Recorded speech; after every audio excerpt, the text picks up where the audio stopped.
नमस्कार दोस्तों, हमारी सीरीज चल रही थी अध्यापक भर्ती परीक्षा लेवल 1 की।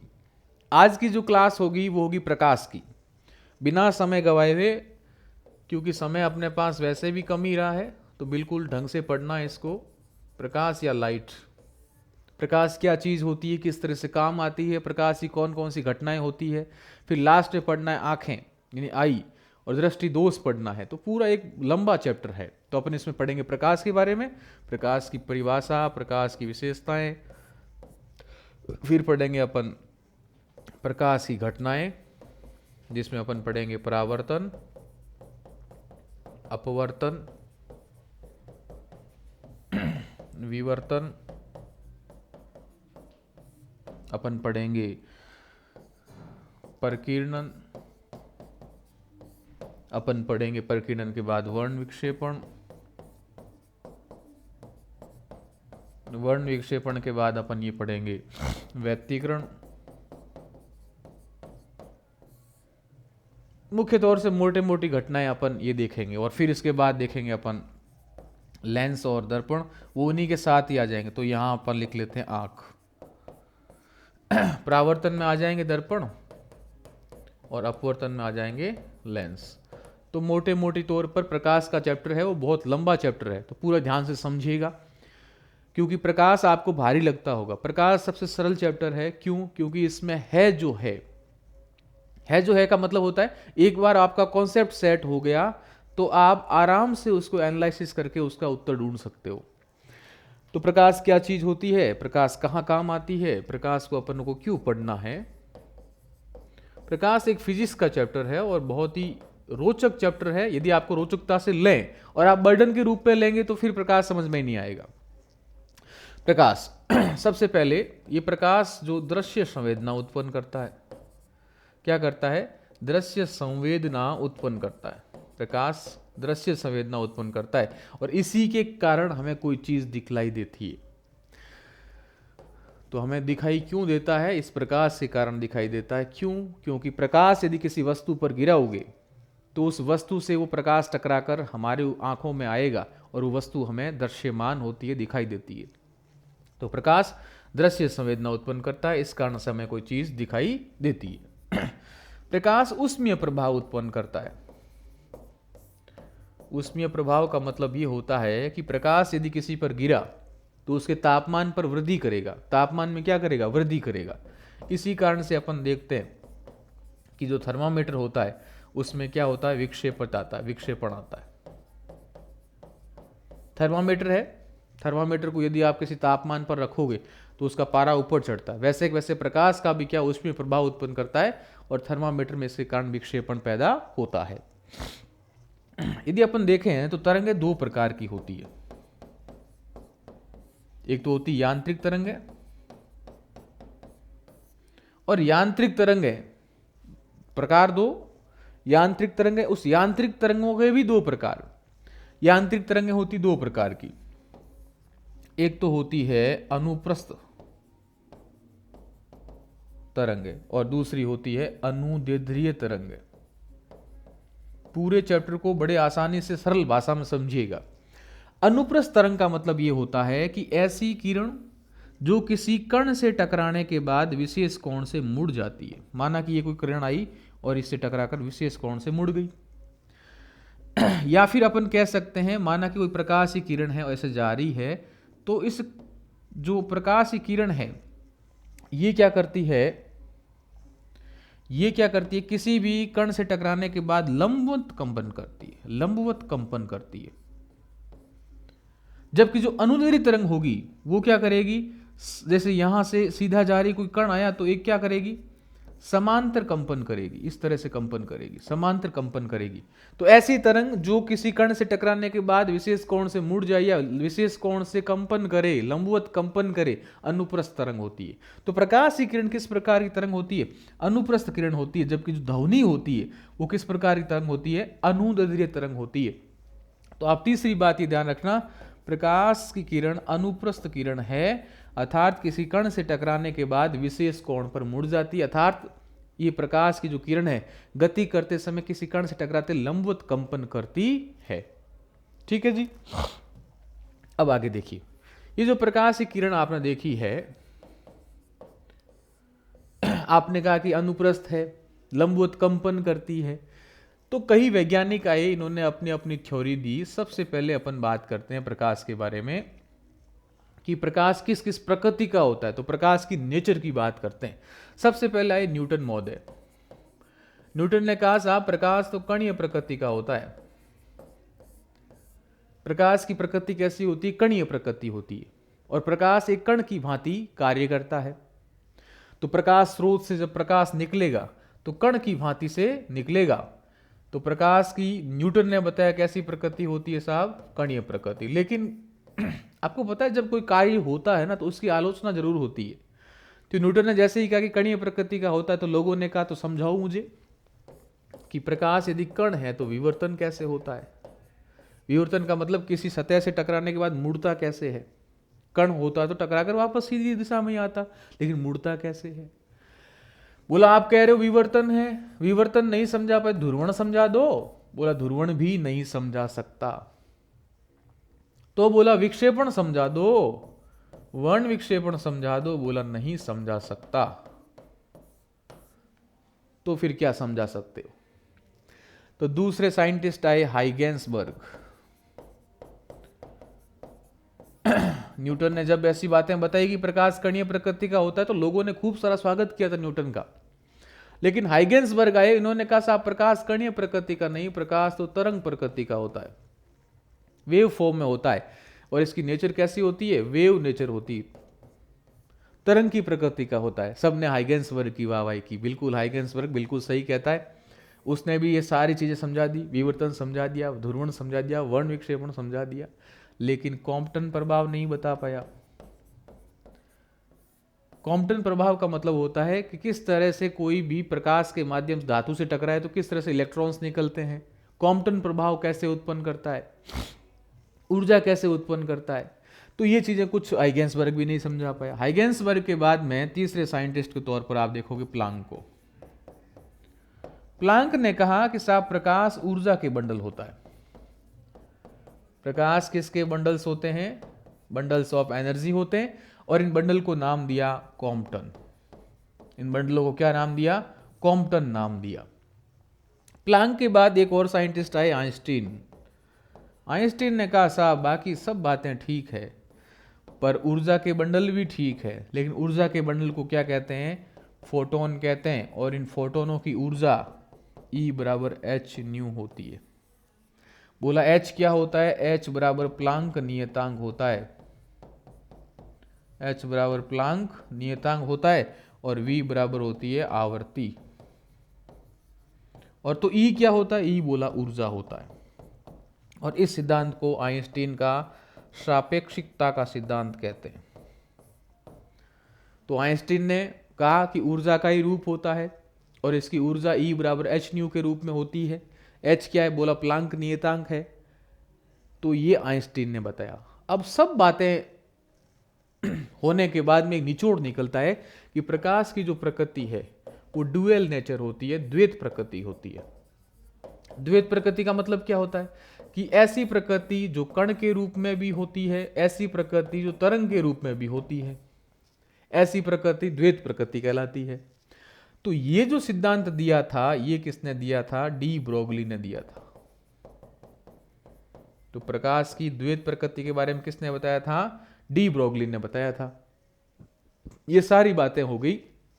अब निष्कर्ष के तौर पर निकलता है कि प्रकाश एक ड्यूअल नेचर रखता है, जो कणीय और तरंगीय प्रकृति दोनों का होता है। अब अपन एक एक करके देखते हैं। फिर एक कॉन्सेप्ट सामने आता है कि जो प्रकाश की किरण होती है वो विद्युत चुंबकीय किरण होती है। विद्युत चुंबकीय किरण होती है। इस विद्युत चुंबकीय किरण को बोलते हैं इलेक्ट्रोमैग्नेटिक वेव। यानी प्रकाश विद्युत की भांति और चुंबक की भांति जिस तरह से तरंग होती है उस तरह से कार्य करती है। विद्युत चुंबकीय विकिरण होने के कारण यदि प्रकाश किसी भी माध्यम में चल रहा है तो उसको माध्यम की आवश्यकता होगी ही नहीं। तो प्रकाश की किरण को माध्यम की आवश्यकता नहीं होती, माध्यम की आवश्यकता नहीं होती है। तो प्रकाश की किरण ऐसी किरण होती है, इसको माध्यम की कोई आवश्यकता नहीं होती, क्योंकि ये विद्युत चुंबकीय विकिरण होती है। इसका मतलब सीधी सी बात है कि प्रकाश की चाल निर्वात में भी हो सकती है, क्योंकि निर्वात में किसी तरह का माध्यम नहीं, अब माध्यम नहीं है तो यहां भी प्रकाश की किरण चल सकती है। तो प्रकाश की सर्वाधिक चाल होगी किसमें? निर्वात में। यदि आपके परीक्षा में आ जाए प्रकाश की सर्वाधिक चाल किसमें होती है, तो प्रकाश की सर्वाधिक चाल होती है निर्वात में। एक बात तो ये थ्योरिकल। फिर प्रकाश की चाल की बात आ जाए तो सर्वाधिक होती है साहब निर्वात में। निर्वात के बाद किसमें होगी? गैस में। गैस के बाद द्रव में, द्रव के बाद ठोस। ठोस यदि पारदर्शी हुआ तो उसमें प्रकाश की चाल होती है, लेकिन अपारदर्शी हुआ तो उसमें प्रकाश की चाल नहीं होती है। तो यदि एग्जाम में आ जाए प्रकाश की सर्वाधिक चाल किसमें होती है साहब? प्रकाश की सर्वाधिक चाल होती है निर्वात में। ठीक है। अब आपको और डिटेल में पूछ ले कि प्रकाश की चाल निर्वात में कितनी होती है, तो ध्यान रखिएगा 3 × 10⁸ मीटर प्रति सेकेंड। यदि किलोमीटर में पूछे तो 3 × 10⁵ क्योंकि 3 जीरो कम कर दो, 3 × 10⁵ मीटर प्रति सेकेंड। ये कुछ मोटे मोटे तौर पे बातें ध्यान रखना। ये भी ध्यान रखना। अब देखो ये तो हुई निर्वात में चाल, तो पानी में इससे कम होगी, है ना, कांच में इससे और कम होगी। तो ये चालों का क्रम होता है। सर्वाधिक चाल किस में होती है साहब? निर्वात में होती है। आगे बढ़ो। ये हुई प्रकाश की किरण की प्रकृति। कुछ और मोटे तौर से फैक्ट्स ध्यान रखो कि जो सूर्य होता है उस सूर्य से क्या निकलता है साहब? प्रकाश निकलता है। कैसे निकलता है, क्या प्रक्रिया होती होगी? तो सूर्य के अंदर नाभिकीय संलयन प्रक्रिया होती है, न्यूक्लियर फ्यूजन होता है, नाभिकीय संलयन अभिक्रिया होती है साहब, न्यूक्लियर फ्यूजन होता है। जब छोटे छोटे नाभिक अर्थात परमाणु मिलकर बड़े परमाणु का निर्माण करते हैं तो बहुत अधिक ऊर्जा का निर्माण होता है, और यही क्या कहलाता है? नाभिकीय संलयन। तो सूर्य में कैसी अभिक्रिया होती है? नाभिकीय संलयन, और नाभिकीय संलयन से ऊष्मा का निर्माण होता है, और यही ऊष्मा अपन क्या कहते हैं? प्रकाश कहते हैं। ठीक है जी। फिर अपन और सुनो, ये जो सूर्य का प्रकाश है ये पृथ्वी पर कब पहुंचता है? तो सूर्य का प्रकाश पृथ्वी पर कितने मिनटों में पहुंचता है? 8 मिनट और 20 सेकंड में पहुंचता है, यानी 8.20 मिनट में पहुंचता है। यदि सेकंडों की अपन बात कर लें तो सेकंड कितने होते हैं? 500 सेकंड होते हैं, क्योंकि 8 मिनट में 480 सेकंड और साथ में 20 सेकंड जुड़े तो 500 सेकंड में पृथ्वी पर यह पहुंचता है। इसी जो सूर्य होता है, इसी सूर्य के प्रकाश से जब सूर्य का प्रकाश चंद्रमा पर गिरता है, ठीक है, चंद्रमा पर गिरा तो चंद्रमा की जो सतह होती है वो खुरदरी होती है। खुरदरी होने के कारण ही कैसा होगा? विस्तृत परावर्तन होगा। किसी भी चीज पर जब प्रकाश गिरता है तो परावर्तन होगा, और परावर्तन होते ही क्या होगा? इस चांद की चांदनी दिखाई देती है। तो चांद की चांदनी होने का कारण क्या है? परावर्तन। परावर्तन में क्या है कि सूर्य का प्रकाश चंद्रमा पर गिरेगा तो क्या होगी? परावर्तन की घटना। इसलिए पृथ्वी पर जो चांद का जो प्रकाश पहुंचता है उसे अपन क्या कहते हैं? चांदनी कहते हैं। और ये जो चांदनी है ये बहुत ही मिनी सेकेंड्स में पृथ्वी पर पहुंचती है, बहुत ही मिनी सेकेंड्स में।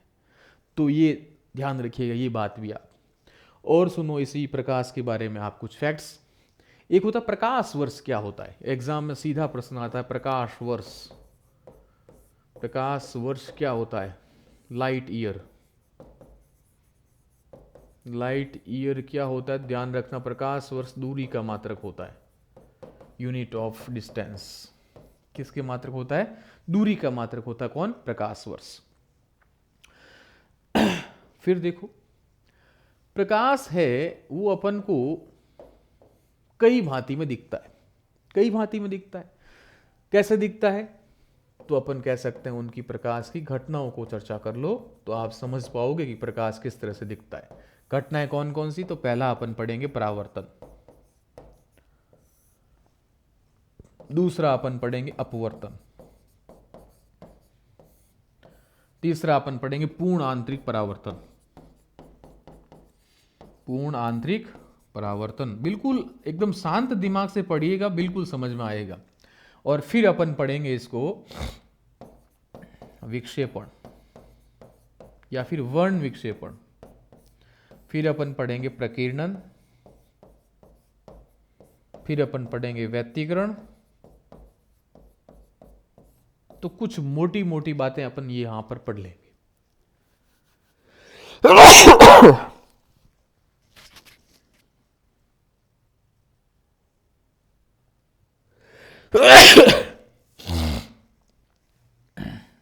फिर अपन पढ़ेंगे व्यतिकरण और एक और ले सकते हो विवर्तन। प्रकाश की इतनी सारी घटनाओं से अपन प्रकाश का नेचर है, प्रकाश में क्या क्या चीजें होती वो सब का सब अपन पढ़ लेंगे। पहली चीज, एक चीज समझिएगा कि जो प्रकाश होता है ना उसमें 7 रंग होते हैं साहब। प्रकाश में कितने रंग होते हैं? 7 रंग होते हैं। और ये पहली बार अपन को बताया था न्यूटन महोदय ने। न्यूटन ने कहा था प्रकाश में कितने रंग होते हैं? 7 रंग होते हैं। और 7 रंग कौन कौन से होते हैं वो समझो। आप ध्यान रखो, बेजानी हप्पी नाला, बेजानी हप्पी नाला, बेजानी हप्पी नाला। इसको बांट दो, 1 2 3 4 5 6 और 7 रंगों में होता है बेजानी हप्पी नाला। इंग्लिश में कहें तो विबग्योर कह सकते हो आप, विबग्योर मतलब violet, indigo, blue, green, yellow, orange और रेड। और यदि हिंदी में बात करें तो बैंगनी, जामुनी, नीला, हरा, पीला, नारंगी और लाल। 7 रंगों में बटा होता प्रकाश। अब आपसे क्या प्रश्न पूछा जाएगा वो समझो कि प्रकाश के स्पेक्ट्रम में किस तरह की तरंगदैर्ध्य होती है। तो ये तरंगदैर्ध्यों की बात करें अपन तो 3800 से लगाकर ये होती है 6800 तक। 3800 से 6800 एंगस्ट्रॉम तक होती है। ये क्या होती है? तरंगदैर्ध्य होती है साहब। तो आपके एग्जाम में आ जाए कि दृश्य प्रकाश की तरंगदैर्ध्य की क्या परास होती है, या विजन लाइट की तरंगदैर्ध्य की परास क्या होती है, या आपसे पूछ ले प्रकाश के 7 रंगों की परास कितनी होती है, तो 3800 से 6800 एंगस्ट्रॉम होती है। फिर आपसे पूछे जाएंगे, और क्या पूछा जाएगा वापस यहीं पे देख लो। आपसे पहला प्रश्न ये पूछा जाएगा कि साहब जो प्रकाश होता है उसमें मध्यमान रंग कौन सा होता है, मध्यम रंग कौन सा होता है। तो पहला प्रश्न अपन यहां लेते हैं कि प्रकाश की सीरीज में या स्पेक्ट्रम में मध्यम रंग कौन सा होता है, बीच का रंग कौन सा होता है। तो 3 इस साइड और 3 इस साइड, तो रंग कौन सा हो गया? हरा या ग्रीन। तो प्रकाश में मध्यम रंग कौन सा होता है? ग्रीन होता है। दूसरा प्रश्न आपसे ये पूछ सकते हैं कि मध्यमान रंग कौन सा। देखो यहां मध्यम है या मध्यमान रंग है। मध्यमान रंग का निर्धारण हुआ है इसी परास के आधार पर, यानी 3800 इस साइड है, इस तरफ 6800 है, तो बीच में जो परास आएगी वो पीले की आएगी। यानी 3800 एवं 6800 के जो बीच की जो परास होगी वो इस पीले रंग पर आएगी। तो इसी कारण से मध्यमान रंग किसको बोलते हैं? पीले को बोलते हैं, येलो को बोलते हैं। 2 प्रश्न हुए क्लियर। तीसरा प्रश्न आपसे पूछेंगे कि प्राथमिक रंग कौन से होते हैं साहब। प्राथमिक रंग कौन से होते हैं? तो ध्यान रखना, नीला, हरा और पीला। ये 3 रंग कौन से होते हैं? प्राथमिक रंग होते हैं। और इन्हीं के माध्यम से द्वितीयक रंगों का निर्माण होता है। तो सफेद रंग जो दिखता है वो द्वितीयक एवं प्राथमिक रंगों के संयुग्मन से दिखाई देता है। तो ये सारे आपके प्रकाश के स्पेक्ट्रम। फिर आपसे और पूछेंगे, देखो वो क्या पूछ सकते हैं। वो पहला प्रश्न पूछ सकते हैं कि सर्वाधिक ऊर्जा किस रंग की होती है। आपसे पूछ सकते हैं कि सर्वाधिक आवर्ती किस रंग की होती है। आपसे पूछ सकते हैं कि सर्वाधिक विक्षेपण किस रंग का होता है। आपसे पूछ सकते हैं कि सर्वाधिक तरंगदैर्ध्य किस रंग की होती है। आपसे पूछ सकते हैं कि सर्वाधिक प्रकीर्णन, यहां अपन सर्वाधिक क्यों लिख रहे हैं बाद में लिख लेंगे। यहां आपसे पूछ सकते हैं कि प्रकीर्णन सर्वाधिक किस रंग का होता है, प्रकीर्णन स्कैटरिंग सर्वाधिक किस रंग का होता है। अब यदि ऐसा कभी भी प्रश्न आपके जीवन में आए तो आप तो सीधा सा करो कि जो तरंगदैर्ध्य है, वापस सुनना, जो तरंगदैर्ध्य है वो सर्वाधिक लाल की होती है। यहां मैं लिख रहा हूं सर्वाधिक, तरंगदैर्ध्य सर्वाधिक लाल की होती है। इसके अलावा लाल की सब कम होती है। इसके अलावा लाल की सब कम होती है। तरंगदैर्ध्य सर्वाधिक होती है, इसके अलावा लाल की सब कम होती है। जैसे देखो आप यहां मैं कह सकता हूं न्यूनतम, एग्जाम में आ जाए सर्वाधिक ऊर्जा और न्यूनतम ऊर्जा, तो यहां ध्यान दो। यहां आप एक, मैं यहां पहले आपको समझा दूं कि यहां से इस तरफ बढ़ा जाए तो ऊर्जा का क्रम घटता है, आवर्ती का क्रम घटता है, विक्षेपण का क्रम घटता है, प्रकीर्णन का क्रम घटता है। लेकिन जो तरंगदैर्घ्य देख रहे हो आप यहां से लगाकर यहां तक, तो 6800 सर्वाधिक किसकी है? लाल की। इसी कारण से अपन कहते हैं कि तरंगदैर्घ्य सर्वाधिक लाल की होती, बाकी सब क्या होते हैं? कम होते हैं। ठीक है, तो देखो ऊर्जा सर्वाधिक किसकी साहब? बैंगनी की। आवर्ती सर्वाधिक किसकी साहब? बैंगनी की। विक्षेपण किसका साहब? बैंगनी का। प्रकीर्णन सर्वाधिक किसका? बैंगनी या नीले का। इसका मतलब लाल की तरंगदैर्घ्य ही सर्वाधिक होती, बाकी सब क्या होता है? कम होता है। तो मुझे बताओ न्यूनतम यहां मैं किसको लिखूं? यहां ऊर्जा सबसे कम लाल की, बैंगनी की आवर्ती ज्यादा तो लाल की आवर्ती कम, विक्षेपण बैंगनी का ज्यादा तो लाल का सबसे कम। यदि तरंगदैर्घ्य की बात करेंगे तो बैंगनी की सबसे कम होती है, प्रकीर्णन की बात करेंगे तो लाल का कम। यानी एक चीज में ही लाल ज्यादा है, वो तरंगदैर्घ्य। इसके अलावा लाल की सब क्या होती है? कम होती है। तो अब इस बात को मत भूलिएगा। अब प्रकाश की अपन पहली घटना लेते हैं, उसका नाम है प्रकीर्णन। कौन सी है? प्रकीर्णन नहीं, पहले लेते परावर्तन। परावर्तन या रिफ्लेक्शन। रिफ्लेक्शन बड़े ध्यान से समझिएगा। माना कि कोई प्रकाश की किरण है और किसी अपारदर्शी सतह से टकरा रही है। यहां आप समझ लो, ये हाथ अपारदर्शी है, कोई प्रकाश की किरण आई, टकरा कर वापस चली गई। इसको बोलते हैं परावर्तन। परावर्तन की परिभाषा समझोगे कि प्रकाश की किरण किसी अपारदर्शी सतह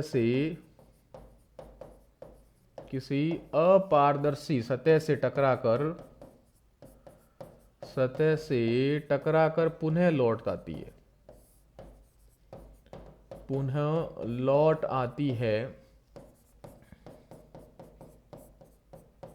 परावर्तन कहलाता है। यानी किसी अपारदर्शी सतह से टकराकर प्रकाश की किरण है, वो वापस लौट आती है, परावर्तन कहलाता है। इसका मतलब ये अपारदर्शी सतह साहब, यानी इसके आर पार प्रकाश जा ही नहीं सकता, तो ऐसी सतह कहलाती है अपारदर्शी। प्रकाश की किरण आई और टकराकर वापस चली गई, इसको बोलते हैं परावर्तन। अब मैंने क्या किया, इसके बीच में खींच दिया अभिलंब। आने वाली किरण आपतित किरण होती है और टकराकर गई वो बोलते हैं परावर्तित किरण, रिफ्लेक्टेड रे या परावर्तित किरण। अब आपसे पूछेंगे परावर्तन के क्या नियम होते हैं, निम्न में से परावर्तन का कौन सा नियम होता है या नहीं होता है? तो मैं तो सीधी सी बात कहता हूं कि इसी में ही राज छुपा है, बस 3 अंगुली कर दो। प्रकाश की आने वाली किरण आपतित किरण, टकरा कर जाने वाली परावर्तित किरण और बीच वाला अभिलंब। क्या तीनों एक ही तल में है? क्या बिल्कुल एक ही तल में है। तो इसका पहला नियम ही है कि जो प्रकाश की जो तीनों किरणें होती है, मतलब तीनों जो ढांचे हैं, तीनों एक ही तल में होते हैं। मतलब आपतित किरण, परावर्तित किरण और अभिलंब तीनों एक ही तल में होते हैं, पहला चीज।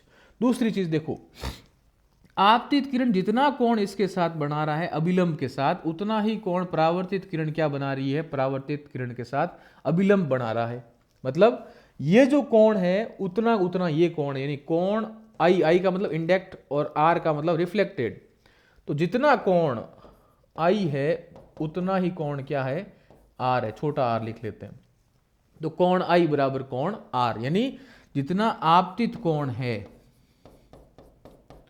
यानी जितना आपतित कोण अभिलंब के साथ बना रही है उतना ही परावर्तित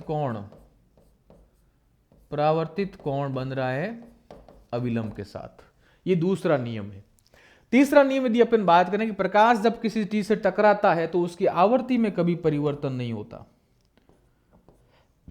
तो प्रकाश की आवर्ती में कोई परिवर्तन नहीं होता है। ये 3 चीजें आप ध्यान रखना परावर्तन में। पहला, आपतित, परावर्तित और अभिलंब तीनों एक ही तल में होते हैं साहब, तीनों एक ही तल में है, आने वाली और परावर्तित और अभिलंब। दूसरा, जितना कोण ये बनाएगी उतना ही कोण ये बनाएगी। और तीसरा, इसकी आवृत्ति में कोई परिवर्तन नहीं होता है। ये जो परावर्तन है दो भागों में बटा होता है। परावर्तन के दो प्रकार होते हैं। पहला आप देखिए नियमित परावर्तन। कौन सा परावर्तन होता है? नियमित परावर्तन या फिर रेगुलर रिफ्लेक्शन। दूसरा होता अनियमित या इरेगुलर या विस्तृत परावर्तन।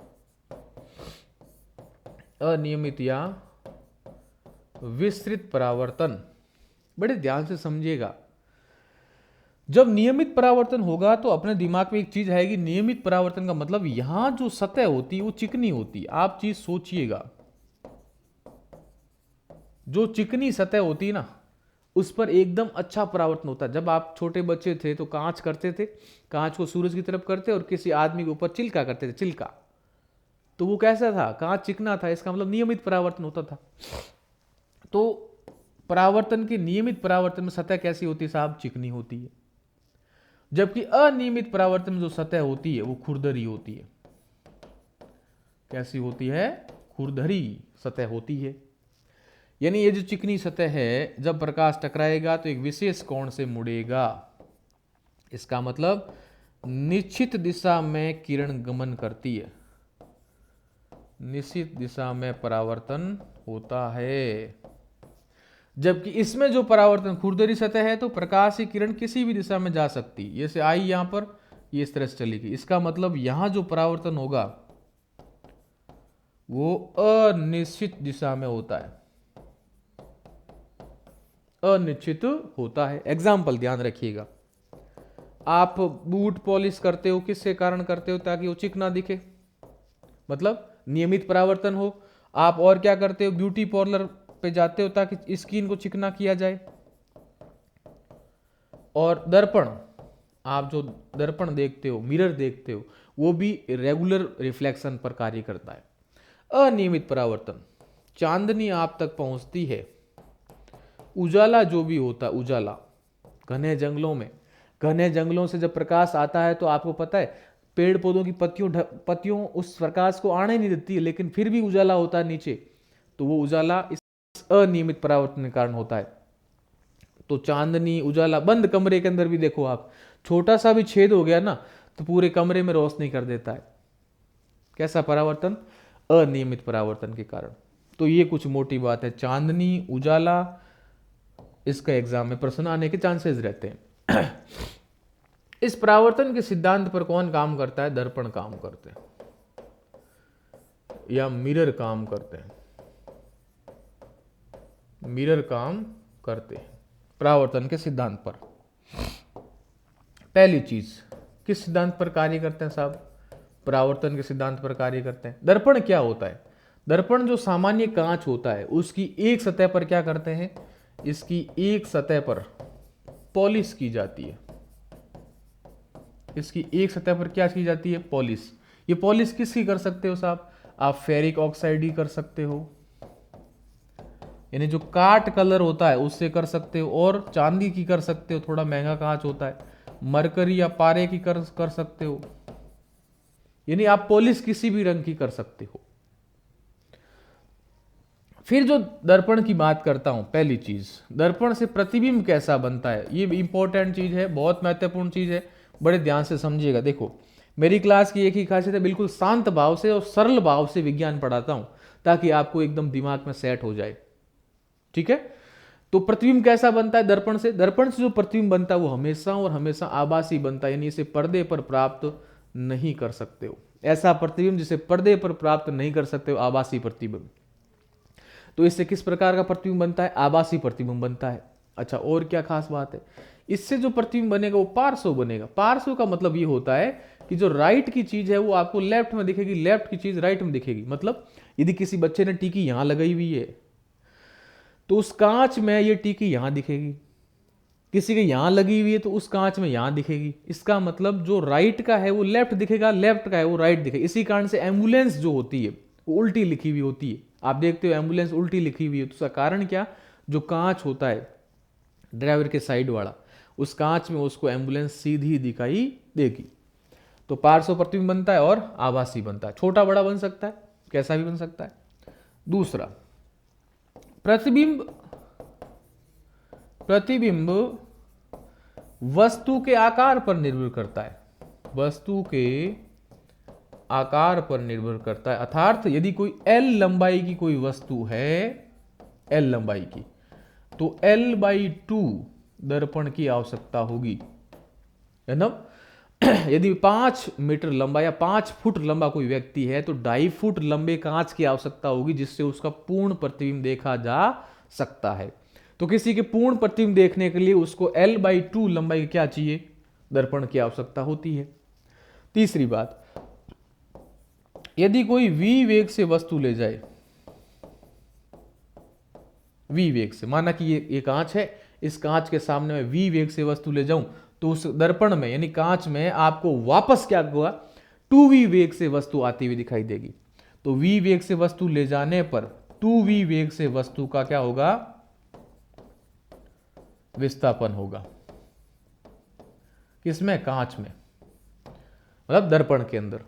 और क्या चीज है कि दर्पण से जो प्रतिबिंब बनते हैं उसकी एक छोटी सी बात आप ध्यान रखो। वो छोटी सी बात ये है कि प्रतिबिंब कितने डिग्री पर जो कांच रखे हुए हैं उस पर निर्भर करता है। माना कि 2 कांच है और 60 डिग्री पर रखे हुए हैं, तो उससे प्रतिबिंब कितने बनेंगे। तो ऐसा प्रश्न जब भी कभी आए तो 360 में भाग दे दो उस जो जितने डिग्री पर रखे हुए।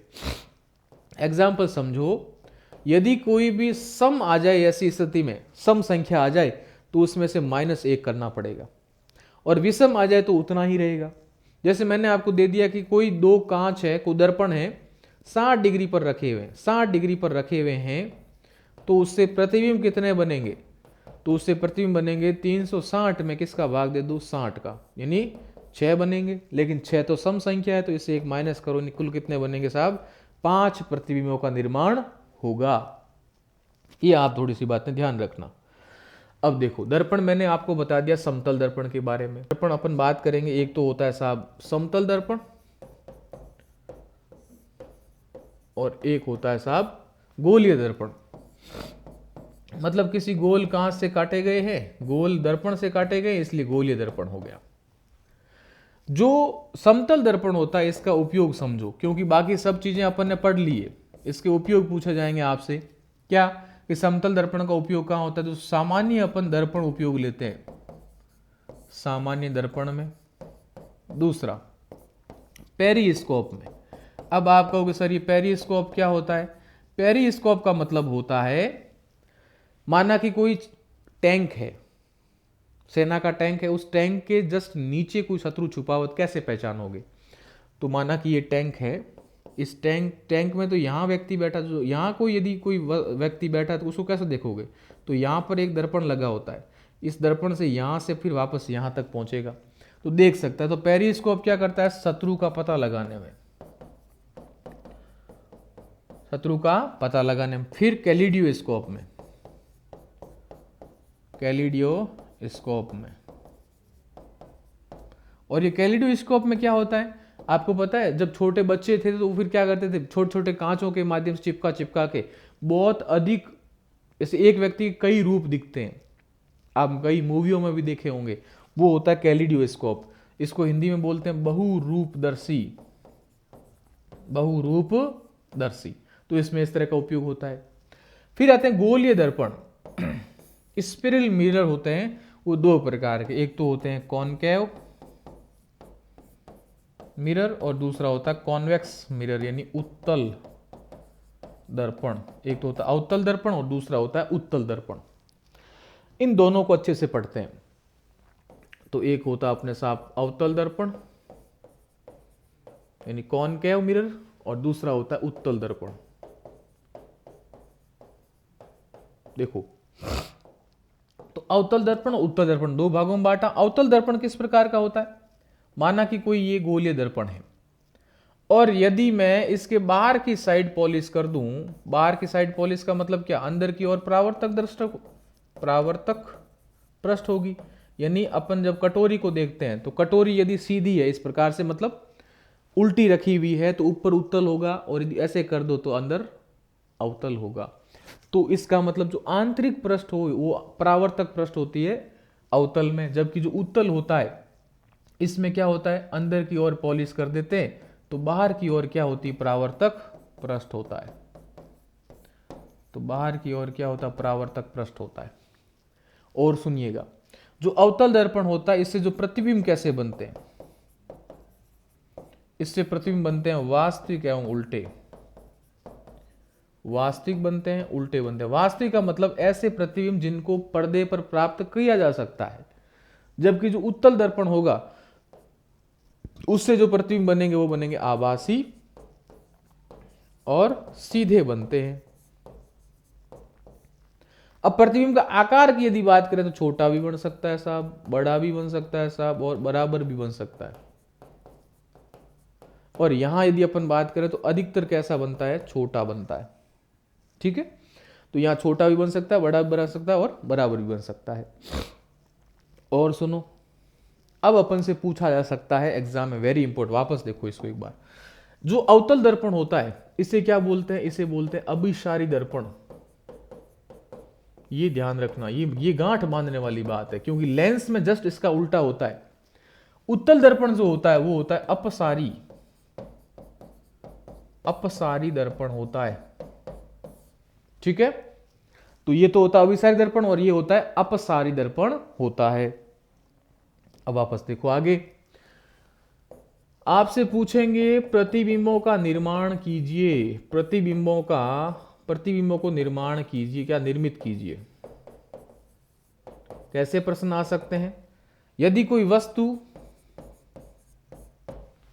वस्तु यहां रखी हुई है तो उसका प्रतिबिंब कैसे बनेगा, मतलब यहां का मतलब यदि कोई वस्तु अनंत पर रखी हुई तो प्रतिबिंब कहां बनेगा।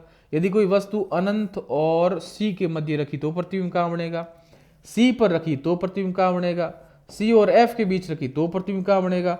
एफ पर रखी तो प्रतिबिंब कहां बनेगा। एफ और पी के मध्य रखी हुई तो प्रतिबिंब कहां बनेगा। अब आपका गुरुजी ये क्या चीज है, तो जब आप किसी दर्पण को देखते हो ना तो उसके बीच का जो सेंटर होता है, यानी यहां से आपने काटा है तो ये बीच का जो सेंटर है वो क्या कहलाता है, सी।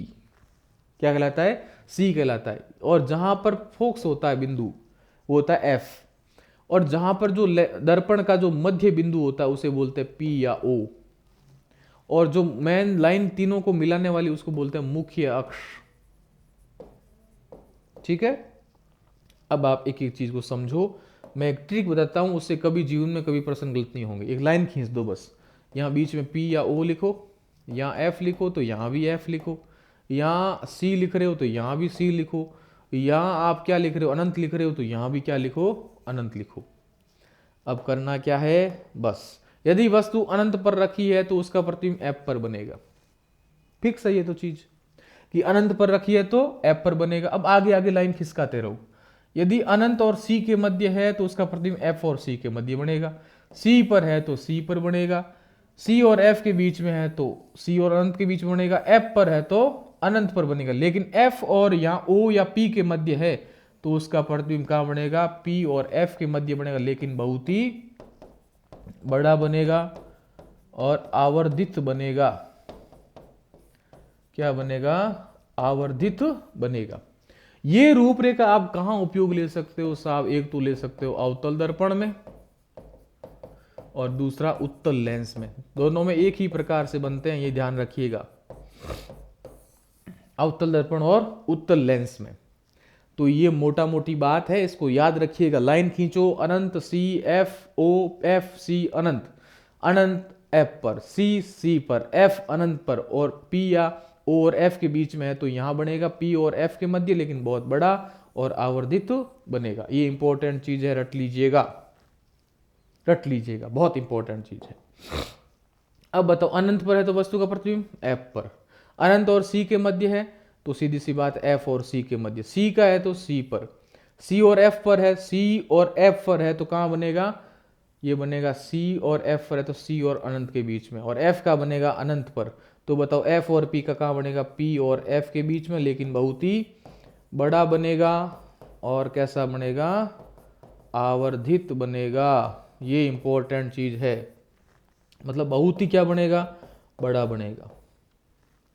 और एफ पर है तो ये भी बड़ा बनेगा, ये भी बड़ा बनेगा, ये बराबर बनेगा, ये छोटा बनेगा और ये भी छोटा बनेगा। तो ये मोटे मोटी बात पर प्रतिबिंबों के बारे में ध्यान रखना, एग्जाम में बहुत इंपॉर्टेंट चीजें हैं और ये एग्जाम में प्रश्न आने लायक है, प्रतिबिंबों का निर्माण। फिर आपसे पूछा जा सकता है, दर्पण की बात हो गई, दर्पण से आप उपयोग, दर्पणों के उपयोग, यदि उपयोग में आपसे पूछे उत्तल का, उत्तल दर्पण का उपयोग बताइए, तो मैं तो कहता हूं कि सीधी बात, दो बातें ध्यान रखो। एक तो परावर्तक दर्पण के रूप में, आप जब रोड पे जाते हो, दो रोडें जब आपस में मिलती है तो उनके बीच में एक परावर्तक दर्पण लगा होता है ताकि इधर की गाड़ियां भी दिखे और इधर की गाड़ियां भी दिखे। तो परावर्तक दर्पण में, गाड़ियों का साइड मिरर यानी बगल दर्पण में, गाड़ियों का बगल दर्पण में किसका उपयोग होता है? उत्तल दर्पण का होता है। जो बड़ी चीज है उसको छोटा देखना तो भी उत्तल दर्पण का उपयोग होगा। और यदि अवतल की बात कभी भी आए तो अवतल में आप जो सेविंग मिरर होता है नाई की दुकान पर, नाई की दुकान अधिकतर किसका लेते हैं? अवतल का, यानी सेविंग मिरर, सेविंग मिरर, तो ये किसका होता है? अवतल का।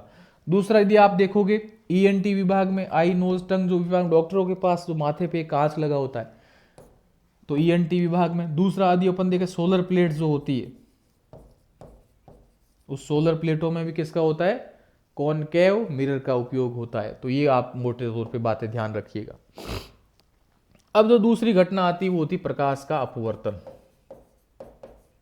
प्रकाश का अपवर्तन जिसे आप बोलते हो रेफ्रैक्शन, रेफ्रैक्शन। बड़े अच्छे से समझिएगा। माना कि किसी चीज को कहीं जाना है, आपको कहीं जाना है, आप वहां जाकर, वहां तो जाते नहीं हो लेकिन कहीं पहले कहीं और चले जाते हो, मतलब आपको जाना कहीं और था, आप चले कहीं और गए, उसे बोलते अपवर्तन, मतलब अपनी दिशा भटक गए। तो माना कि प्रकाश को जाना तो इस दिशा में था लेकिन प्रकाश क्या क्या दिशा भटकते हुए इस दिशा में चला गया, इसको बोलते हैं क्या? अपवर्तन।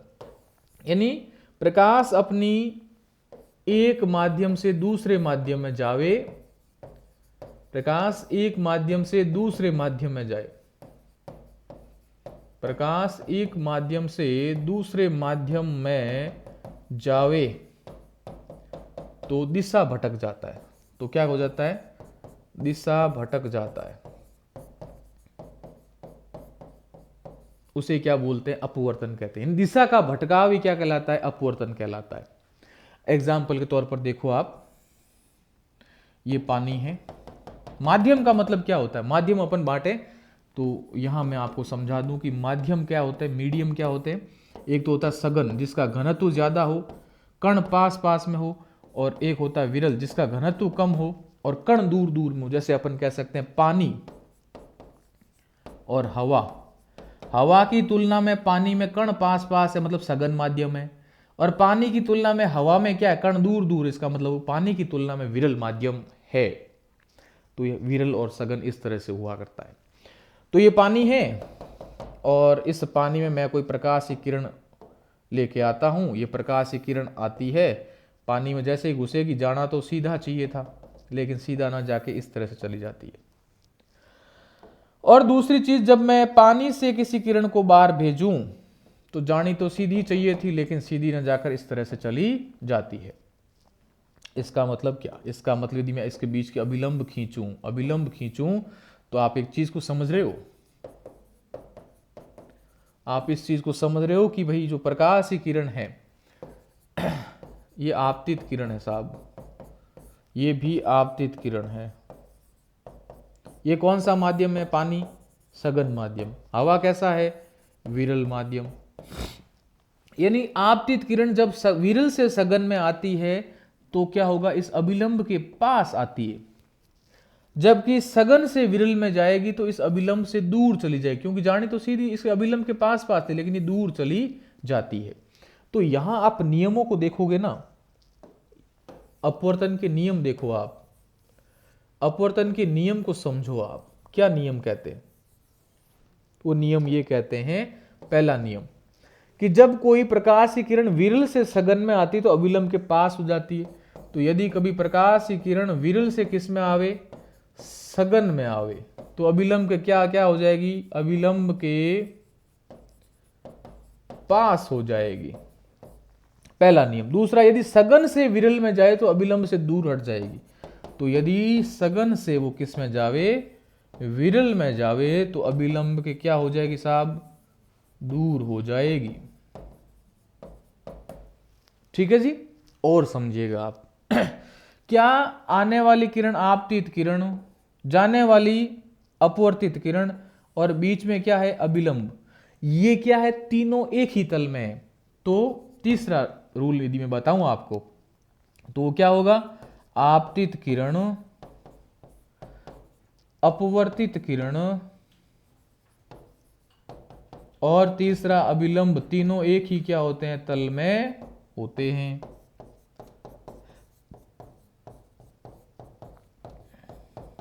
तीनों एक ही तल में होते हैं। अगला नियम होता है स्नेल का नियम, चौथी यदि बात करूं मैं, तो स्नेल क्या बोलते हैं, स्नेल ये बोलते हैं कि साइन आई बटा साइन आर बराबर 1, मतलब ज्या कोण क्या होता है, जितना आर आई होगा उतना ही क्या होगा, आर होगा। इन दोनों का अनुपात होता है 1, स्थिर रहता है। तो साइन आई बटा साइन आर बराबर 1, ये स्नेल का नियम है। तो पहली बात कि विरल से सघन में जाए तो अभिलंब के पास, विरल से सघन में जाए तो अभिलंब के पास, सघन से विरल में जाए अभिलंब से दूर, तीनों एक ही तल में, और स्नेल का नियम साइन आई बटा साइन आर बराबर 1। ये तो बात हुई अपवर्तन की। अब अपवर्तन के उदाहरण समझिएगा आप। उदाहरण, जहां कहीं भी नजरों का धोखा होता हो, नजरों का धोखा, वहां क्या होगा, अपवर्तन होगा। जैसे समझिएगा आप, पानी में आप हाथ डाल दो, पानी में हाथ डालोगे ना तो आपका हाथ मुड़ा हुआ दिखाई देगा। पानी में कोई रोड डाल दो, रोड मुड़ी हुई दिखाई देगी। पानी में सिक्का डाल दो, ऊपर उठा हुआ दिखाई देगा। तो ये सब क्या है, अपवर्तन है। तो पानी में सिक्का ऊपर उठा हुआ दिखाई देता है, सिक्का ऊपर उठा हुआ दिखाई देता है। पानी में यदि आपने नींबू डाला है तो नींबू बड़ा दिखेगा। पानी में आपने कोई छड़ डाला है, वो छड़ भी मुड़ी हुई दिखाई देगी। ठीक है जी। पानी में कोई मछली तैर रही है तो मछली भी आपको क्या दिखेगी, ऊपर दिखेगी। पानी का यदि आप पेंदा देखोगे तो पेंदा भी क्या दिखेगा, पेंदा ऊपर उठा हुआ दिखाई देगा, मतलब वो कम गहरा दिखाई देगा। और सुनो, आग चल रही है और आग के दूसरी तरफ वस्तु है कोई, आग के दूसरी तरफ, आग के दूसरी तरफ की वस्तुएं हिलती भी दिखाई देती है। आप सर्दियों में आग जलाते हो तो आप देखते हो कि आग के दूसरी तरफ आपकी वस्तु है वो हिलती हुई दिखाई देती है। तारे टिमटिमाते हुए नजर आते हैं, लेकिन तारे कभी भी टिमटिमाते नहीं हैं। तो तारों का टिमटिमाना। और सुनो, और सुनो, सूर्य उदय होता है और सूर्यास्त भी होता है साहब। तो उस समय जो सूर्य होता है वो आपको कैसा दिखता है, अंडाकार दिखता है, एकदम एग शेप दिखता है। तो सूर्योदय और सूर्यास्त के समय सूर्य अंडाकार दिखता है, वाकई में अंडाकार नहीं होता है। तो वो अपवर्तन के कारण दिन रात की तुलना में 4 मिनट बड़ा होता है। क्यों? क्योंकि पहले ही आपको सूर्य दिखाई देने लग जाता है और अस्त होने के बाद भी आपको सूर्य दिखाई देने लग जाता है। इसका मतलब क्या, दिन 4 मिनट हो रात की तुलना में क्या होता है साहब, बड़ा होता है। ये सारे एग्जाम्पल किसके हैं, अपवर्तन के एग्जाम्पल है। फिर अपवर्तन के सिद्धांत पर कार्य करते हैं कौन, लेंस कार्य करते हैं। कौन काम करते हैं, लेंस काम करते हैं। तो लेंस के बारे में बिल्कुल ध्यान से समझिएगा, लेंस क्या चीज है, लेंस किस तरह से कार्य करता है। तो पहली चीज तो समझ में आई कि साहब लेंस अपवर्तन के सिद्धांत पर कार्य करता है। किसके सिद्धांत पर कार्य करता है, अपवर्तन के सिद्धांत पर कार्य करता है। इसका मतलब ये किस तरह से होते हैं साहब, पारदर्शी होते हैं। लेंस कैसे होते हैं, पारदर्शी। लेंस को अपन बांटें तो गोलीय लेंस किस प्रकार के होते हैं, एक तो होता है उत्तल लेंस, एक होता है उत्तल लेंस और दूसरे होते हैं साहब अवतल लेंस।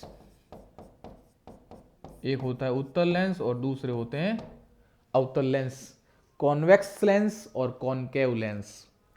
अब एक एक करके इनको चर्चा करें। यहां मैं लिख रहा हूं उत्तल लेंस और उधर मैं लिख रहा हूं अवतल लेंस। बिल्कुल सरल है, आप समझने का प्रयास करो तो कभी ऐसे प्रश्न गलत नहीं होंगे। कैसे? तो वो देखो कि उत्तल लेंस बीच में से उभरे हुए, जबकि अवतल लेंस बीच में से पिचके हुए होते हैं। पहली बात। दूसरी बात, उत्तल लेंस जो भी किरणों को लेके आएगा उसको क्या करेगा, केंद्रित कर देगा। क्या कर लेगा, केंद्रित कर लेगा। जबकि अवतल के पास यदि प्रकाश की किरणें आई तो ये क्या कर देगा, इस तरह से लौटा देगा, यानी सीधी सी बात है क्या करेगा, फैला देगा। तो पहली चीज ये क्या होता है साहब, अभिसारी लेंस होता है, किरणों को केंद्रित करता है। ये लेंस कैसा होता है, अपसारी लेंस होता है, किरणों को फैलाता है। दूसरी चीज, ये बीच में से उभरा हुआ होता है और साइड में से, यानी जो एकदम किनारे की साइड होती है तो साइड में से क्या होता है, पिचका हुआ होता है। तो साइड में पिचका हुआ होता है। जबकि अवतल की बात करेंगे तो बीच में से क्या होगा, बीच में तो पिचका और साइड में उभरा हुआ, साइड में उभरा हुआ होता है।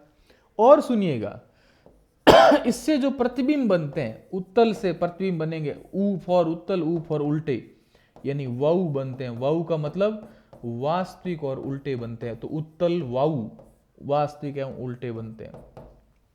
जबकि अवतल लेंस होंगे, उससे जो प्रतिबिंब बनेंगे वो कैसे बनेंगे, अवतल लेंस की बात कर रहा हूं, उससे जो प्रतिबिंब बनेंगे वो कैसे बनेंगे, आसी बनेंगे, आभासी और सीधे बनेंगे, आभासी और सीधे बनेंगे। छोटा बड़े बन सकते हैं, लेकिन ये मोटे तौर से इसकी खासियत है कि वास्तविक बनेंगे, उल्टे बनेंगे। इसकी खास बात है आभासी और सीधे बनेंगे। इनका यूटिलाइज कहां होता है, तो यूटिलाइज कहां होता है देखिएगा, यूटिलाइज कहां होता है, यूटिलाइज का मतलब उपयोग कहां होता है। तो इनका उपयोग कहां होता है वो देखिए आप। पहला है अवतल के उपयोग कहां होते हैं, और दूसरे हैं उत्तल लेंस के उपयोग कहां होते हैं। अवतल लेंस का पहली चीज वही सोलर प्लेट, सोलर प्लेटों में, और दूसरा इस अवतल लेंस का उपयोग होता है निकट दृष्टि दोष के उपचार में। निकट दृष्टि दोष के उपचार में उत्तल के बहुत सारे उपयोग। आप यदि सूक्ष्मदर्शी देखते हो, माइक्रोस्कोप मतलब छोटी चीज को बड़ा करने वाला है, सूक्ष्मदर्शी, कैमरा, इन सब में जो बाकी सारी चीजें देखते हो, दूरबीन, इन सब में किसका उपयोग होता है, उत्तल का उपयोग होता है। लेकिन अपने सोलर प्लेट और निकट दृष्टि दोष के उपचार में अवतल का होगा। एक ध्यान रखना, दूर दृष्टि दोष के उपचार में किसका होगा, उत्तल लेंस का उपयोग किया जाएगा। तो ये उनके उपयोग हो गए। अब आपसे पूछेंगे इनसे प्रतिबिंब कैसे बनता है, प्रतिबिंबों का निर्माण। और प्रतिबिंब भी किसका आएगा, उत्तल लेंस का आएगा। तो प्रतिबिंब यहां किसकी बात कर रहे हैं अपन, उत्तल लेंस के प्रतिबिंबों की बात कर रहे हैं। पहली चीज, यदि कोई वस्तु अनंत पर रखी है, यदि कोई वस्तु अनंत एवं सी के मध्य रखी, यदि कोई वस्तु सी पर रखी हुई, यदि कोई वस्तु सी और एफ के बीच है, यदि कोई वस्तु एफ और एफ पर रखी हुई, और यदि कोई वस्तु एफ और पी के मध्य रखी, तो प्रतिबिंब कहां बनेंगे। यदि ऐसा प्रश्न आ जाए, मैं तो फिर से कहता हूं लाइन खींच दो, बस लाइन खींचो, यहां अनंत लिखो, यहां सी लिखो, यहां एफ लिखो, यहां पी लिखो, फिर यहां एफ लिखो, वापस सी लिखो, वापस अनंत, यानी पी एफ एफ सी सी अनंत अनंत। करना कुछ नहीं है, लाइन खींचो, अनंत पर है तो एफ पर, सी पर है तो सी पर, एफ पर है तो अनंत पर, और इनके बीच में कहीं है तो, यानी अनंत और एफ के बीच में तो पी और सी के बीच में, सी और एफ के बीच में है तो सी और अनंत के, सॉरी वापस देखो, अनंत और यदि एफ सी के बीच में है तो एफ और सी के मध्य, सी पर है तो सी पर, और सी और एफ के बीच में है तो अनंत एवं सी के मध्य, और यदि एफ और पी के मध्य है तो कहां बनेगी, पी और एफ के मध्य, लेकिन बहुत ही बड़ा बनेगा। तो बताओ, अनंत पर है तो प्रतिबिंब एफ पर, अनंत और सी के मध्य है तो एफ और सी के मध्य, सी पर है तो सी पर बनेगा, एफ और सी और एफ के मध्य है तो कहां बनेगा, सीधी सी बात, यदि सी और एफ पर है तो प्रतिबिंब कहां बन रहा है, सी और अनंत के मध्य, एफ पर है तो अनंत पर बन रहा है, और एफ और पी के मध्य है तो पी और एफ के मध्य बनेगा, लेकिन कैसा बनेगा, बहुत ही बड़ा बनेगा, आवर्धित बनेगा।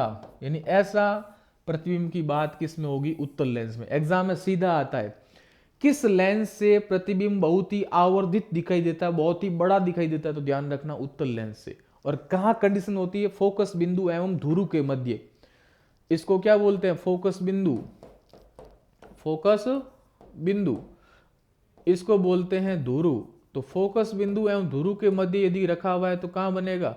धुरु और फोकस बिंदु के मध्य, लेकिन बहुत ही बड़ा बनेगा। एग्जाम्पल के तौर पर अपन देखें, अपन ये उत्तल लेंस है, ठीक है, ये मुख्य अक्ष है, यहां आपने एफ बनाया, यहां सी बना दिया, यहां अनंत बना दिया, यहां भी एफ बना दिया, यहां सी बना दिया, यहां अनंत बना दिया। प्रश्न आ गया, यदि कोई वस्तु सी पर है तो उसका प्रतिबिंब कहां बनेगा? तो वस्तु सी पर रख दी, प्रतिबिंब बनाओ देखे, तो पहला यहां से टकराई, एफ से गई, दूसरी जो किरण गई वो सीधा यहां गई और फिर यहां से टकरा गई। बताओ प्रतिबिंब कहां बन रहा है? सी पर ही बन रहा है। दोनों किरणें कहां मिल रही है? सी पर मिल रही है। लेकिन ये प्रतिबिंब क्या होगा? ये सीधी है तो इसका बन रहा है उल्टा। तो उत्तल में हमेशा प्रतिबिंब कैसे बन रहे हैं? उल्टा। और कैसे बनते हैं? वास्तविक बनते हैं। अब सी पर है तो कैसा बन रहा है? बराबर बन रहा है। दूसरी कंडीशन आपको दे दे, यदि कोई वस्तु सी और एफ के बीच है तो यहां रखी हुई, तो क्या बनेगा? पहला तो एफ से गुजारो, दूसरा यहां से टकरा कर सीधा कहां से गुजारो, तो इसका मतलब अनंत और सी के मध्य वस्तु का प्रतिबिंब बनेगा। तो बहुत हार्ड चीज नहीं है, बहुत सरल है। मैं तो ये सीधी सी बात ये कहता हूं कि आप ये डायग्राम याद कर लो, लाइन खींचो, अनंत का है तो एफ पर, सी का है तो सी पर, एफ का है तो अनंत पर, बस। और ये एक अलग अपवाद रूप में, तो ध्यान रखना कि किस स्थिति में आवर्धित रूप से प्रतिबिंब बनता है? जब वस्तु एफ और पी के मध्य हो तो कोई दिक्कत नहीं। अब अपन आगे चलते हैं। प्रकाश की अगली घटनाएं कौन कौन सी वो देखो। पहला है प्रकाश की अगली घटना परकीर्णन। कौन सी घटना है? परकीर्णन या स्कैटरिंग। परकीर्णन का मतलब होता है फैलाव, किसी रंग का फैलाव क्या कहलाता है? परकीर्णन। फैलाव जैसे कौन सा रंग सर्वाधिक फैलता है और कौन सा रंग कम फैलता है? तो सर्वाधिक कौन सा रंग फैलता है? अपन सामने तौर से देखते हैं नीला रंग। तो सर्वाधिक कौन सा रंग फैलता है? नीला रंग। और सबसे कम रंग कौन सा फैलता है? तो ध्यान रखना, लाल रंग। लाली मेरे लाल की, जित देखूं बित लाल, लाली देखण मैं गई, मैं भी हो गई लाल। इसका मतलब लाल रंग सबसे कम फैलता है, जबकि नीला रंग सबसे ज्यादा फैलता है। एग्जाम आपसे क्या पूछेंगे वो देखो। पहली चीज आपसे पूछेंगे, आसमान नीला क्यों दिखता है? आसमान नीला क्यों दिखता है? परकीर्णन के कारण। आपसे पूछेंगे समुद्र का पानी नीला क्यों दिखता है? परकीर्णन के कारण। आपसे पूछेंगे सड़क पर लगे हुए संकेतक किस रंग के होते हैं? लाल रंग के। क्यों? क्योंकि लाल फैलेगा नहीं तो अच्छा दिखेगा। तो सड़क पर लगे हुए संकेतक, तो सड़क के जो संकेतक होते हैं, इंडिकेटर होते हैं, वो क्या वैसे होते हैं? लाल रंग के होते हैं। ठीक है जी। सुबह सुबह आप देखते हो सूर्योदय, उस समय सूर्य का रंग कैसा होता है? लाल होता है। और सूर्य अस्त होता है, सूर्यास्त, उस समय भी कैसा होता है? सूर्य का रंग लाल होता है। तो आसमान का नीला रंग परकीर्णन के कारण, क्योंकि नीला बहुत फैलता है। तो आसमान में जो वायुमंडल में जो कण है, उस कणों से टकराकर फैलेगा अधिक, तो आसमान कैसा? नीला दिखेगा। समुद्र में कण अधिक, फैलेगा ज्यादा, तो नीला दिखेगा। सड़क पर संकेतक लाल रंग के, फैलेगा कम, तो आपको क्या होगा? लाल रंग अच्छा दिखता है। सूर्यास्त एवं सूर्योदय के समय सूर्य में जो कलर होता है वो लाल रंग का होता है। क्यों? क्योंकि सुबह सुबह सूर्य का इतना प्रकाश नहीं होता है, इसलिए जो लाल रंग कम फैलता है, इस कारण से लाल दिखाई देता है। तो मोटे तौर से ये बातें ध्यान रखना। एक चीज ये ध्यान रखना, अंतरिक्ष यात्री जो भी होगा, उस अंतरिक्ष यात्री को जो आसमान है या अंतरिक्ष है वो कैसा दिखेगा? काला दिखेगा। क्यों काला दिखेगा? क्योंकि वहां निर्वात होता है और वहां किसी प्रकार के कण नहीं होते। जब कण किसी से टकराएगा नहीं तो प्रकाश वहां पर फैलेगा नहीं। तो इसका मतलब क्या होगा? परकीर्णन की घटना के कारण अंतरिक्ष यात्री को अंतरिक्ष कैसा दिखेगा? काला दिखलाई देगा। अगली अपनी जो घटना है वो है विवर्तन। थोड़ा इसको अपन डायरेक्ट कर लेते हैं। अगली अपनी घटना है विवर्तन। ये विवर्तन क्या चीज होती है, बड़े ध्यान से समझना। माना कि कोई प्रकाश आ रहा है और प्रकाश किसी दीवार से टकराने के बाद में पास में से गुजर जाता है और गुजरने पर दूसरी दिशा में भी क्या होता है, प्रकाश होता है। ये क्या है, विवर्तन है। अब जैसे अपन देखते हैं छाया देखते हैं, तो छाया देखते हैं, छाया किनारे से थोड़ी कमजोर होती है लेकिन बीच में एकदम ठोस होती है। ठोस का मतलब सीधी सी बात अच्छी दिखती है। तो किनारे से कम क्यों दिखती है, कम इसलिए दिखती है कि जो किनारे का साइड में अब सूर्य का प्रकाश पहुंच जाता है, इस कारण से मतलब ये धुंधली दिखती है।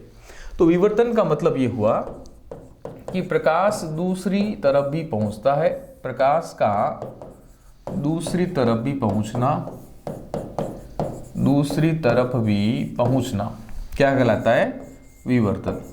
ठीक बात है। इसका एग्जाम्पल क्या ध्यान रखना, इसका एग्जाम्पल ये ध्यान रखना कि छाया का धुंधला होना, छाया का धुंधला होना, ठीक है, या किसी दीवार के दूसरी तरफ भी सूर्य के प्रकाश का पहुंचना, वो क्या है, विवर्तन है।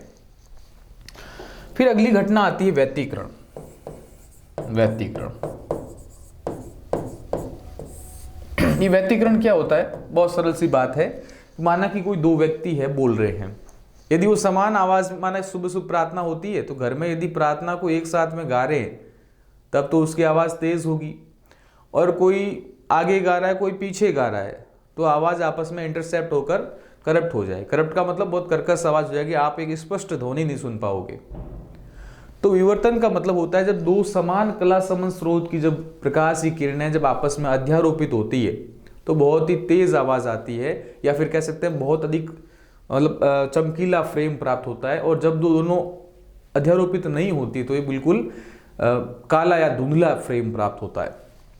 तो व्यतिकरण के आपके एग्जाम्पल आ सकते हैं। एग्जाम्पल है जैसे साबुन के बुलबुले का रंगीन दिखना, साबुन के बुलबुले का रंगीन दिखना। तो साबुन का बुलबुला आपको रंगीन दिखता है। अब आपको सर ये ड्रेस कैसे चेंज हो गई, कैसा क्या हुआ है, एक्चुअली हुआ क्या था कि जो पहली जो क्लास चल रही थी उस समय लाइट कट गई थी, तो फिर दूसरे दिन ये क्लास रिकॉर्ड हुई है। तो साबुन के बुलबुले का रंगीन दिखना, और केरोसिन या फिर कह सकते हो मिट्टी के तेल जब पानी के ऊपर गिरता है तो रंगीन दिखता है। तो केरोसिन का पानी पर रंगीन दिखना, या तेल की बूंद का पानी के ऊपर रंगीन दिखना, ये किसके एग्जाम्पल हो गए, व्यतिकरण के एग्जाम्पल हो गए। एक घटना बहुत फेमस घटना है रमन प्रभाव। और रमन प्रभाव किस पर आपको ध्यान रखना है, रमन इफेक्ट। आपको पता है विज्ञान दिवस मनाते हैं रमन इफेक्ट की खोज के कारण ही। तो जो रमन प्रभाव है वो प्रकीर्णन की घटना पर आधारित है, स्कैटरिंग। तो रमन प्रभाव किस पर आधारित है, प्रकीर्णन की घटना के आधार पर ही आधारित है। ठीक है, आगे देखिए। रमन प्रभाव के बाद में आप तो एक तो चीज ही ध्यान रखना कि विवर्तन। विवर्तन हो गया, वर्ण विक्षेपण। विवर्तन के बाद अपन को देखना है वर्ण विक्षेपण। वर्ण विक्षेपण, और मैं तो ऐसा मानता हूं कि ये बहुत इंपॉर्टेंट प्रश्न बनाने वाली चीज है। कैसे समझिएगा, माना कि सूर्य का प्रकाश आ रहा है और आपने क्या किया, उसके बीच में एक प्रिज्म रख दिया। अपवर्तन होगा, थोड़ी सी अपना पथ से भटकेगा, और पथ से भटकने के बाद वापस क्या होगा, ये अपने रंगों में बदल जाएगा। अलग अलग प्रकाश के 7 रंग हैं और 7 रंगों में बदल जाता है। और ये बदलाता कौन है, प्रिज्म बदलाता है। और ये 7 रंग कौन से होते हैं साहब, विबग्योर। विबग्योर यानी बेजानी हप्पी नाला, लाल ऊपरी साइड और बैंगनी सबसे निचले साइड। ऐसी घटना जिसमें प्रकाश अपने 7 रंगों में, वर्ण विक्षेपण, देखो वर्ण का मतलब रंग, विक्षेपण का मतलब बिखरना। प्रकाश अपने 7 रंगों में बिखर जाता है, वर्ण विक्षेपण कहलाता है। और इसके लिए जिम्मेदार कौन होता है, प्रिज्म होता है। तो प्रकाश 7 रंगों में बिखरता है, यानी रंगों में बिखरता है, वर्ण विक्षेपण कहलाता है। अब इसमें से आपके बात क्या सामने आई कि सबसे ज्यादा कौन बिखरता है। तो सर्वाधिक विक्षेपण किस रंग का होता है, विक्षेपण सर्वाधिक किस रंग का होता है, और यदि विक्षेपण कम किसका होता है। तो सर्वाधिक विक्षेपण किसका होता है साहब, तो यहां आप ये बात ध्यान रखिएगा कि सर्वाधिक विक्षेपण होता है किसका, बैंगनी का। और मैं तो कहता हूं एक गांठ बांधने वाली बात कि लाल रंग का तरंगदैर्घ्य सर्वाधिक होता है, बाकी सब कम होता है। लाल रंग का तरंगदैर्घ्य सबसे कम, बाकी सब लाल रंग का तरंगदैर्घ्य सबसे ज्यादा, बाकी सब कम होते हैं। और बैंगनी रंग का तरंगदैर्घ्य सबसे कम, बाकी सब ज्यादा होता है। तो विक्षेपण सर्वाधिक होता है बैंगनी का और सबसे कम होता है लाल रंग का। ठीक है। इस घटना का सबसे फेमस उदाहरण आदि आप समझें तो वो होता है इंद्रधनुष, रेनबो या इंद्रधनुष। इंद्रधनुष को थोड़ा सा अपन अलग से देख लेते हैं। इंद्रधनुष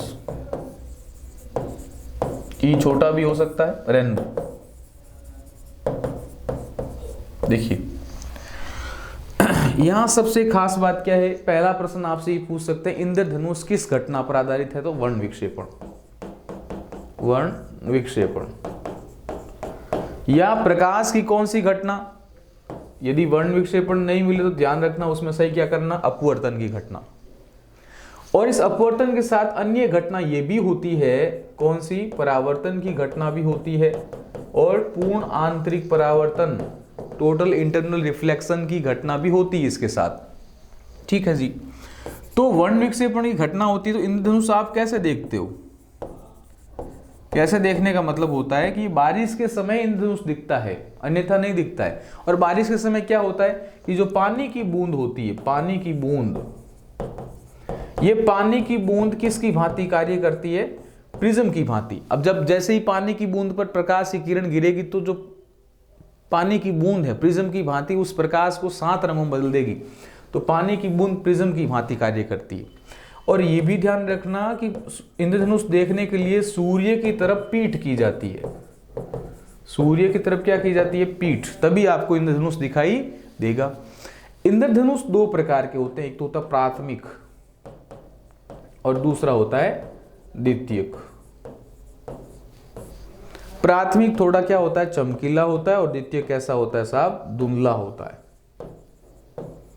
तो मोटे तौर से तो कौन सी घटना पर, अपवर्तन और वर्ण विक्षेपण दोनों साथ में नहीं आएंगे। यदि आए वर्ण विक्षेपण तो ये ज्यादा सही है, लेकिन ये ऑप्शन में नहीं तो अपवर्तन सही कीजिएगा।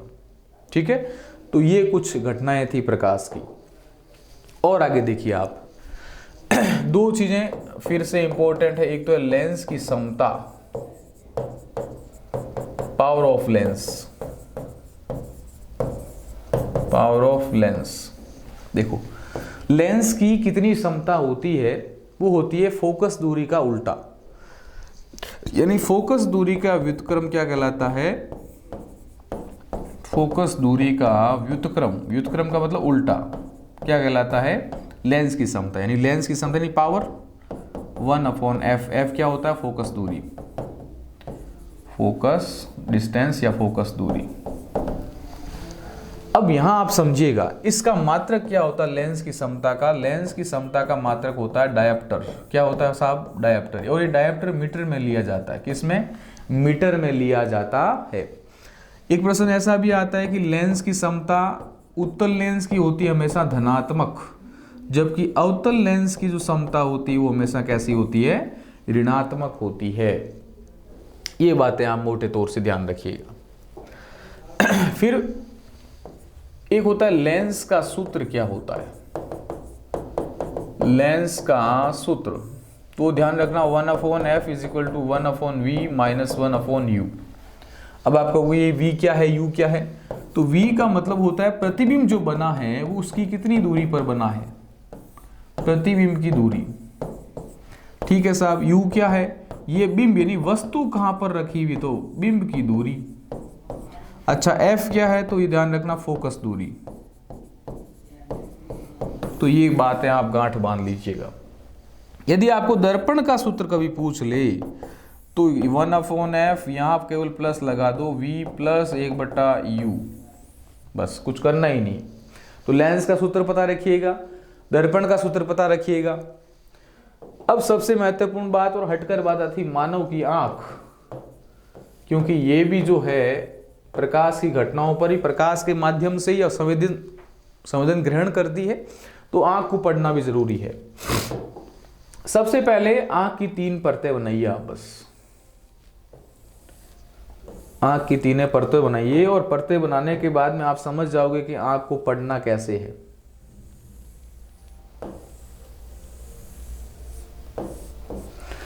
आँख के जो बाहरी परत होती है उसको क्या बोलते हैं?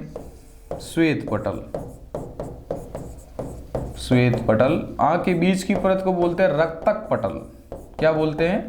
रक्तक पटल। और सबसे जो आंतरिक परत होती है उसको बोलते हैं दृष्टि पटल या रेटिना। दृष्टि पटल या रेटिना। अब जो यहां देखिएगा आप, यहां होता है, यहां मैं इसको मिटा के सही कर देता हूं।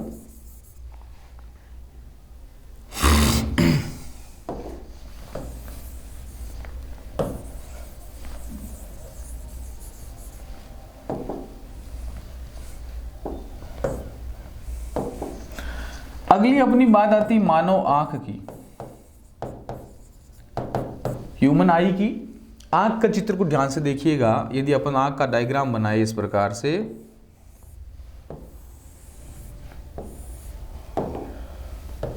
ये जो आंख होती है मानव की, प्रकाश के माध्यम से संवेदना ग्रहण करती है।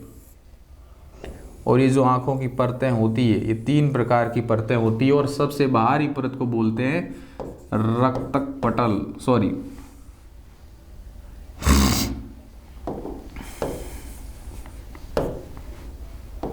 ये जो आंख के बाहर की परत होती है उसे बोलते हैं श्वेत पटल। श्वेत पटल। आंख की जो भीतर की परत है यानी दूसरी परत है उसको बोलते हैं रक्तक पटल। रक्तक पटल। और सबसे भीतरी होती है उसको बोलते हैं दृष्टि पटल। दृष्टि पटल। दृष्टि पटल कहो या रेटिना कहो, एक ही बात है, इंग्लिश में बोलते हैं रेटिना। इस आंख के रेटिना पर एक बिंदु होता है उसे बोलते हैं पीत बिंदु, येलो स्पॉट। और यहां पर यदि प्रकाश की किरणें प्रतिबिंब बना रही है तो वो सबसे स्पष्ट प्रतिबिंब दिखाई देगा। इसके आंख में एक दरु भरा होता है उसे बोलते हैं काचाभ दरु। कौन सा दरु भरा होता है? काचाभ दरु। तो आंखों में कौन सा दरु भरा होता है? काचाभ दरु। आंख में एक लेंस होता है उसे बोलते हैं उत्तल लेंस। कौन सा लेंस होता है साहब? उत्तल लेंस होता है। आंख के जो लेंस होता है उस लेंस के आसपास एक दरु भरा होता है उसे बोलते हैं हाइड्रोलाइटिक दरु। हाइड्रोलिक दरु। हाइड्रोलिक दरु। आंख के जो बाहर लेंस होता है उस लेंस के बाहर कुछ मांसपेशियां होती हैं उन्हें बोलते हैं आइरिस। क्या बोलते हैं? आइरिस। और आंख के पास जो यहां एक मांसपेशी और संरचना होती है उसे बोलते हैं कॉर्निया। क्या बोलते हैं? कॉर्निया बोलते हैं। और कॉर्निया वह भाग होता है जो आंख दान देते हैं ना, उस समय ये काम आता है। तो याद क्या करना, देखिए सबसे पहली बात, आंख में कौन सा लेंस होता है साहब? तो लेंस होता है उभया उत्तल। उभया उत्तल का मतलब उत्तल लेंस होता है साहब, ठीक बात है। आंख की समंजन क्षमता कितनी होती है? समंजन क्षमता को मतलब समझिएगा कि दूर कितना देख सकते हैं और नजदीक कितना देख सकता है। तो दूर देख सकता है अनंत, कितना भी दूर देख सकता है, चांद को देख सकता है। और नजदीक कितना देख सकता है? 25 सेंटीमीटर यदि कोई नजदीक कोई चीज स्थित है तो स्पष्ट तौर से देख सकता है। ठीक है साहब। आंख में जो दरु होता है उस दरु का नाम है कौन सा? काचाभ दरु। कौन सा दरु होता है? आंख में जो परतें होती है ये 3 प्रकार की होती है और सबसे भीतरी होती है उसका नाम है रेटिना। और इस रेटिना पर क्या बढ़ते हैं साहब? प्रतिबिंब का निर्माण होता है। तो प्रतिबिंब का निर्माण कहाँ होता है? रेटिना पर। और सर्वाधिक स्पष्ट प्रतिबिंब कहाँ बनते हैं साहब? रेटिना की परत का नाम है और उस परत पर एक बिंदु होता है उसे बोलते हैं पीत बिंदु।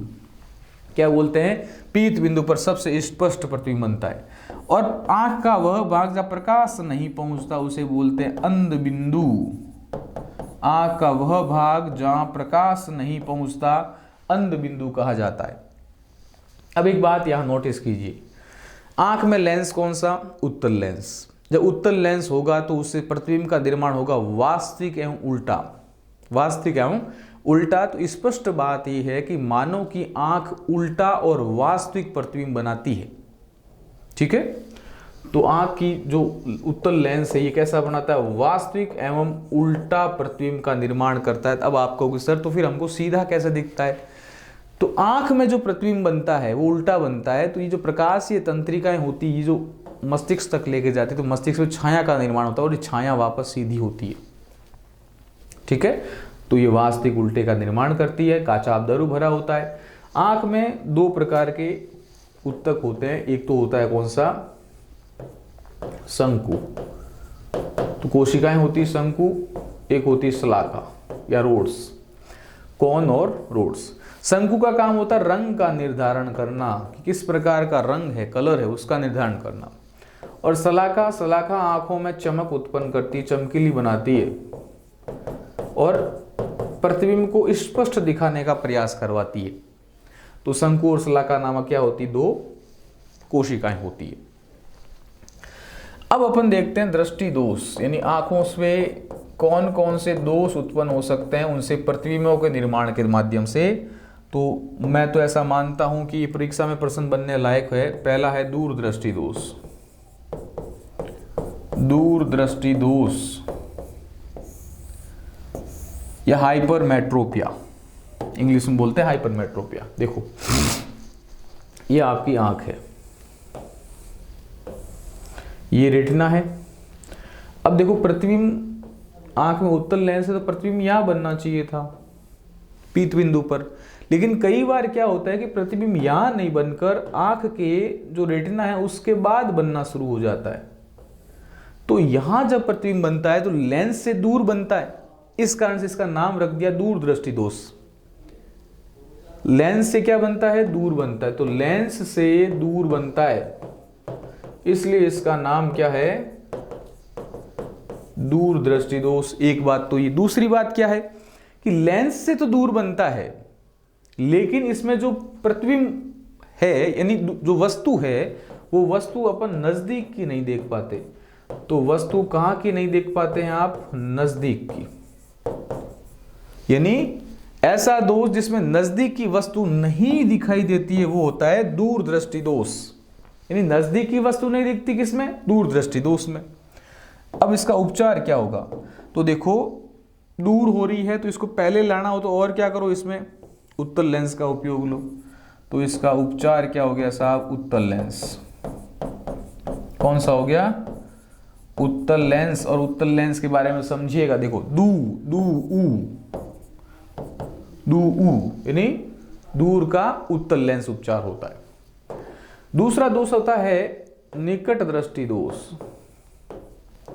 निकट दृष्टि दोष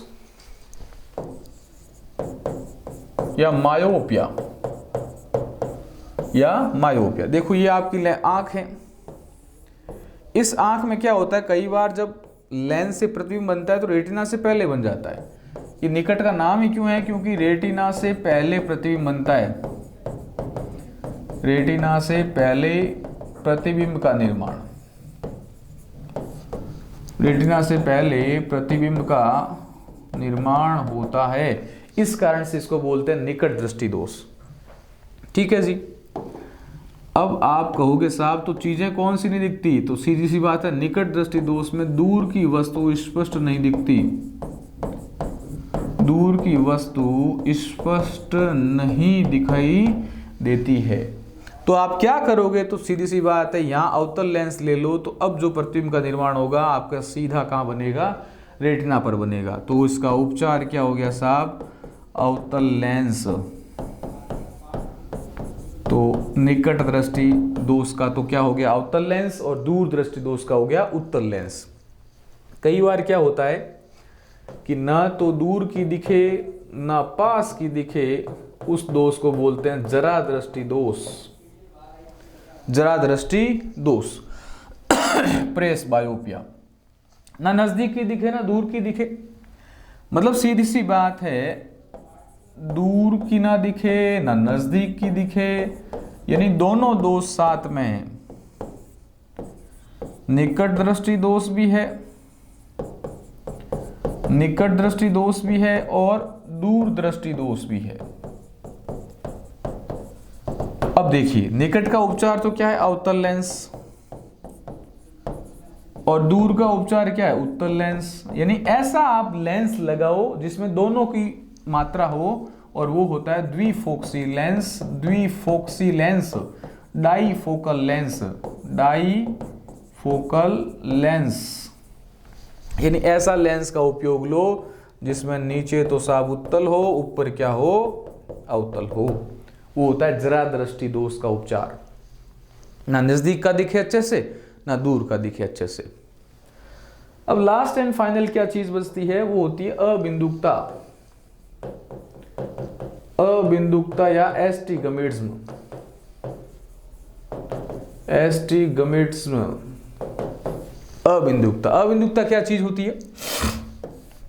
अबिंदुकता का मतलब होता है जब आपकी कोर्निया या आंखों की मांसपेशियां वलित हो जाती है, तो उसको सीधा करने के लिए कोर्निया या मांसपेशियां जो आंखों की होती है ये कैसी हो जाती है? वलित हो जाती है। तो इसको सीधा करने के लिए बेलनाकार लेंस का उपयोग लिया जाता है। तो अबिंदुकता का उपचार क्या है? बेलनाकार लेंस। या फिर ऐसी बात सुनिएगा कि जब आप बिंदु से हटोगे तो अबिंदुकता होगी, तो आपके घर वाले बेलन से मारेंगे, तो बेलनाकार लेंस। तो ये कुछ महत्वपूर्ण बातें थी आंखों से संबंधित। पूरा चैप्टर को वापस देखिएगा, समझिएगा। बहुत सरल चैप्टर है ये, प्रकाश वाला। यदि आपने एक बार इसको ढंग से देख लिया तो कोई डाउट ही नहीं रहेगा। इसको वापस देखिएगा। और प्रश्न मैं कहता हूँ यहाँ से 100% बनना है प्रश्न। इसके क्वेश्चन आंसर मैंने आपको PDF के माध्यम से टेलीग्राम पर भेज दिए हैं, वो देखिएगा। मेरी जो क्लासें हैं प्रकाश की, और भी क्लासें ली हुई, वो भी देखिएगा आप। RS लेवल तक की क्लासें ली हुई है, तो आप सब लोग उस क्लासों को देखिएगा, समझिएगा। प्रकाश में कोई डाउट है तो कमेंट ज़रूर कीजिएगा। मिलते हैं अगले वीडियो में। शुक्रिया।